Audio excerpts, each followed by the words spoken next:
Good day and welcome to our discussion for today. This is SS031, Understanding the Self, and our lecture for today is a very sensitive topic, but I do hope that we will be learning a lot from this. Welcome to our lecture. This is the Sexual Self.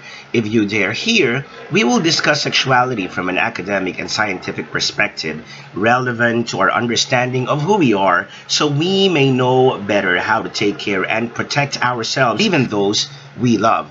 Now, sexuality is commonly defined as the ways people experience and express themselves as sexual beings. There are two key words in this definition. One, sexuality is defined as the ways people what? Experience, and second, express themselves as sexual beings. So when we speak of sexuality, it is both an experience and an expression of as sexual beings. Now, a central aspect of being human throughout life encompasses the following: sex, gender identities and roles, sexual orientation, eroticism, pleasure, intimacy, and reproduction. You see, our view about sexuality is heavily affected by our education, our occupation, our income, economics, the laws of the land, politics, history, media, society, culture, and religion. You see, sex education is not really to promote sexual intercourse, but what is important here is that we will be promoting good sexual health from sexual violence. Let us then define what sex and gender is. Sex refers to a person's characterization as a female or male at birth, typically based on the appearance of external genitalia or other biological characteristics, including chromosomes. On the other hand, gender refers to social characteristics that may or may not be aligned with a person's sex and adopted by an individual as their identity. You see, it's natural for everyone to become more sexually aware, but sexual awareness doesn't necessarily mean that you are to have sex.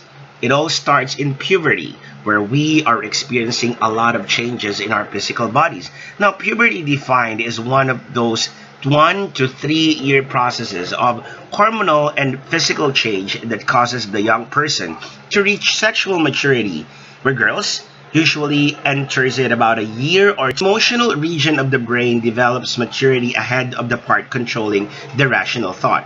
And this emotional part of the brain is what we call again as the amygdala. Now, since most teenagers are not oriented on the drastic transformations and temporary emotional takeover, what usually result to? The truth is, all adults have gone through puberty, but not all adults have gone through education. And we also will be looking at the topic of erogenous zones. Now, these are hot spots in the body, which, if we are going to touch this, will arouse sensations in individuals. Now, information on erogenous zones are relevant and are beneficial not only for sexual excitement, but also for protection. We have to protect ourselves because there are predators out there who know about these erogenous zones, and if we are not aware, we might not know that we are already sexually being violated. Now, we all need to be aware of the importance of how to take care of ourselves, to protect ourselves, our loved ones, and the young children from the reality that we are still working on eradicating, and that sexual is violence. Now, as defined by the World Health Organization, sexual violence is any sexual act, attempt to obtain a sexual act, unwanted sexual comments or advances, or acts of traffic, or otherwise directed against a person's sexuality using coercion by any person regardless of their relationship to the victim in any setting, including but not limited to and work. You will see here the forms and context of sexual violence happening around the world as listed by the World Health Organization. You have rape, unwanted sexual advances or sexual harassment, sexual abuse of mentally or physically disabled people. You got sexual abuse or molestation of children, forced marriage or cohabitation, including the marriage of children. Also included here is the denial of the right to use contraception or to adopt other measures to protect against sexually transmitted diseases. Forced abortion, violent acts against the sexual integrity of women, including female genital mutilation or female circumcision, and obligatory inspections for virginity, and lastly, forced prostitution and trafficking of people for the purpose of exploitation. In our own ways, we can prevent sexual violence by being aware, also by being vigilant but not paranoid, and also we have to filter what ideas we expose ourselves to. And lastly, and most definitely, we need to talk to people who can help. Now, if the audience are not high media literate, concepts of healthy safe sex, morality, and even love could be blurred and become double standard. And here, we will try to understand sexual responses. According to Fisher, falling in love is stronger than the sex drive, meaning love is almost uncontrollable, but sex drive is definitely controllable. He said that we are drawn to certain people not only for cultural reasons such as socioeconomics, intelligence, and values, but also for biological reasons. This was at least taken from the book of Samosky in 2009 in the book In Love, The Stronger Sex Drive. Now, there are three stages of romantic love: lust, and attachment.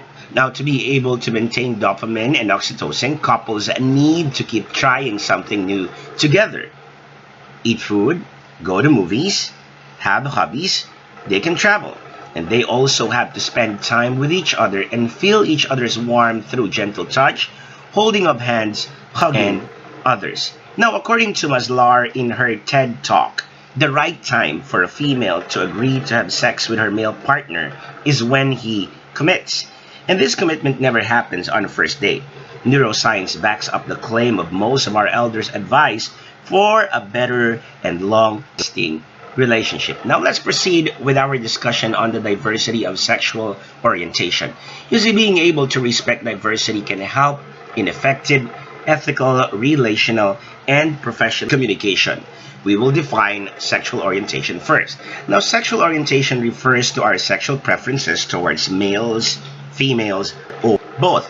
While when we speak of gender identity, this is one's concept of being male, female, both, or neither, and is entirely determined by socialization or nurture and not by biological factors or nature.